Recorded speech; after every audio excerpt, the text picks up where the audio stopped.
Nevertheless, the Prophet ﷺ did not stop his da'wah. He continued. So he went to Ta'if. He took Zayd bin Haritha radiallahu anhum with him and he said, let's go. When they went to Ta'if, they met the three chieftains of Ta'if, thinking that these are great people of their community, honorable people. Minimum they would do is show the Arab hospitality or treat us with honor. But all three of them refused the message. I'm cutting it short. One of them said that if you are a prophet, then why would we listen to you?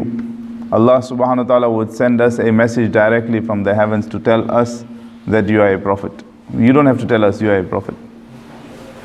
An angel would come and tell us. Another one said that, have Allah only chosen you to be a prophet? And if you look at the beginning stages of every prophet, this is how they started off. And in every field of life, you'll notice these things. That when a person is not honorable, or when people look down upon someone, everyone else starts looking down upon him. Not looking at their qualities, not looking at their stature. Because others are looking down upon, so we also start doing the same thing. So the Prophet ﷺ left them and went to approach the common people of Ta'if. But these chieftains did not stop there. They told the common people that take this person out of your town.